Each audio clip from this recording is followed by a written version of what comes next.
Animals கிட்ட இந்த மாதிரி நடந்துக்கிறது கரெக்டா தப்பா? அதுக்கு முன்னாடி தாய்லாந்துல இந்த மாதிரி யானை போட்ட டிஷர்ட் வாங்கணும்னு சொல்லி என் பொண்டாட்டி பிடிச்சி தரன்னு இழுத்துட்டு போயிட்டேன்.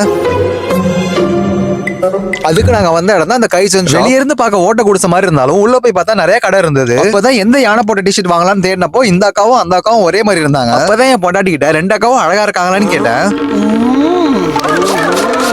ஆனா அங்க உள்ள எந்த டிஷர்ட்டும் செட் ஆகல. பட் இந்த யானை போட்ட ஷர்ட்டை பார்த்தோன்னா எனக்கு ரொம்ப பிடிச்சு போச்சு. எனக்கு அந்த white and red colour combination செமையா இருந்தது. அதே இடத்துல ஷூ கலெக்ஷனும் நிறைய வச்சிருந்தாங்க. என்னதான் பார்க்க எல்லாமே அழகா இருந்தாலும் ஒரு சட்டை போது நாங்க இருந்து கிளம்பிட்டோம். அங்க ஒரு 6 கவுண்டர் கிட்ட இருந்தது. பட் நான் இந்த கவுண்டர் தான் போகணும் அடம்பிடிச்சு வந்தேன். உங்க போறது டைம் 7:30 சார். நமக்கு நேரம் சரியில்லை. சோ 288 பாத் எடுத்து கட்டிட்டு அங்க இருந்து கிளம்பிட்டோம். இப்ப நம்ம போற இடத்துல தாங்க நம்ம ஸ்டார்டிங்ல சொன்ன சம்பவம் நடந்தது. நாங்க வந்த மாதிரி இங்க எக்கச்சக்கமான டூரிஸ்ட் பஸ் இருந்தது. இந்த இடத்துக்கு பேரு சங் புவாக். ஸ்டார்டிங்ல சொன்ன மாதிரி அந்த மங்கி அவங்க கிட்ட ஹாப்பியாவே இருந்த மாதிரி தெரியலங்க. அவங்க எப்பெல்லாம் பக்கத்துல வந்தாலும் பயந்து போனுச்சு. அதை பார்த்த அப்புறம் ஒரு மாதிரி கஷ்டமா தாங்க இருந்தது.